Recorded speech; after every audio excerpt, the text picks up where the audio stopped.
रेकोडेक मंसूबे से रियासत पाकिस्तान को आखिर कब फायदा होगा? कब डॉलर्स की बारिश शुरू होगी और पाकिस्तान के मसाइल हल होंगे? इस सवाल का जवाब तो शायद अभी किसी के पास मौजूद ना हो, लेकिन मौजूदा वक्त में रियासत पाकिस्तान ने यह फैसला किया है कि रेकोडेक में सऊदी अरब को बड़ा शेयर दिया जाएगा।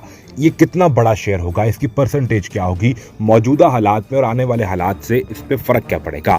सऊदी अरब ने रेकोडेक मंसूबे में दिलचस्पी का इजहार किया, जिसके पेश नज़र वफाकी हुकूमत ने सऊदी सरमाकारों को राग़िब करने के लिए इस प्रोजेक्ट में अपने हिस्से के शेयर फरोख्त करने पर बाकायदा गौर शुरू कर दिया है। यानी रेकोडेक मंसूबे में दो पार्टीज के शेयर हैं, वफाकी हुकूमत और सूबे के।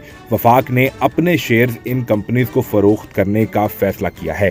इस हवाले से सहाफ़ी उमर चीमा ने रिपोर्ट किया कि सऊदी अरब से सरमाकारों को पाकिस्तान की जानिब राग़िब करने के लिए वफाकी हुकूमत रेकोडेक प्रोजेक्ट में अपने शेयर सऊदी अरब को फरोख्त करने पर गौर कर रही है, क्योंकि मुमलिकत की जानिब से इस मंसूबे का हिस्सा बनने की ख्वाहिश का इजहार किया गया है।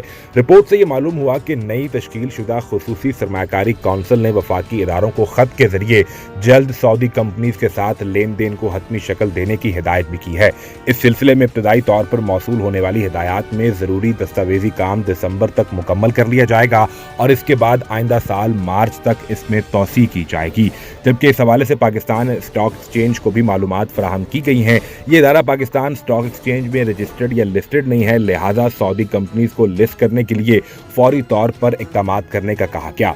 रिपोर्ट में बताया गया है कि नजर सानी शुदा मुआहदे के तहत 50% shares Canadian company barrack gold corporation के हैं, जबकि चिली की कंपनी एंटाफोगेस्टस प्रोजेक्ट से निकल चुकी है, जिसके लिए वफाकी हुकूमत के 3 इदारों OGDCL, PPL और गवर्नमेंट होल्डिंग्स प्राइवेट लिमिटेड ने $900 मिलियन अदा किए हैं। जिसके बाद अब इन इदारों का इस प्रोजेक्ट में 25% का हिस्सा है और 25% का हिस्सा बलूचिस्तान की हुकूमत का है।